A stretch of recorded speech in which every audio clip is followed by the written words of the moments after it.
Salut tout le monde, c'est Anthony, ton moniteur de l'auto-école Saint-Cyprien Conduite. Pense à t'abonner si tu ne veux pas rater les posts que je fais régulièrement.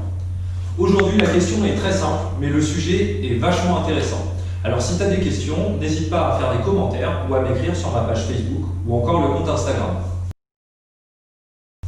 Comme d'habitude, on va commencer par écouter la question et puis on revient dessus pour une réponse détaillée.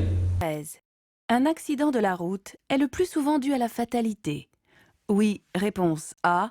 Non, réponse B. Oh là là, elle est pas jolie la voiture là, ça a tapé fort vu l'état. J'espère que le conducteur et ses passagers s'en sortiront sans trop de mal. Il y a plusieurs facteurs d'accident possibles et on distingue trois grandes familles. Le facteur humain, H, le facteur environnement, E, et le facteur véhicule, V. Là, la question nous parle de fatalité. Fatalité. Force surnaturelle par laquelle, selon certains, tout est déterminé d'avance. Le synonyme, c'est le destin. Bon. En conduite, ce facteur n'existe pas, d'accord? C'est pas le destin qui va faire que tu vas pas freiner avant un virage, ni le destin qui te force à boire de l'alcool avant de prendre le volant. Tequila, Heineken, pas le temps de niaiser.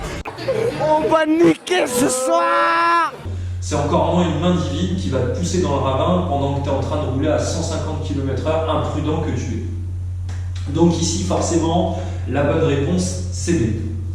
Tu sais, dans 90% des accidents, le facteur est humain. Donc, un facteur humain, ça serait la consommation d'alcool, la vitesse, le téléphone, le sommeil ou encore une inattention. Il est rare que cela vienne de l'environnement. En général, quand il y a des gravillons sur la route, que c'est glissant ou que la météo est très mauvaise, les automobilistes sont prudents. D'ailleurs, plus de 75% des accidents ont lieu sur des chaussées en très bon état et par beau temps. Il est encore plus rare qu'un accident soit lié à une défaillance du véhicule comme les freins qui lâchent sans aucune raison. Une petite métaphore pour te faire comprendre que ça vient toujours du conducteur qui prend trop de risques, les accidents. S'il pleut et qu'il y a plein de virages et que tu reçois un texto, tu vas vraiment sentir le risque et il y a très peu de chances pour que tu regardes ton téléphone.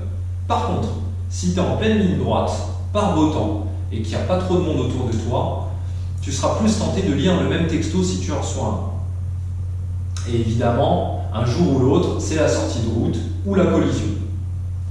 Retiens juste ici que seul le conducteur est maître de son véhicule.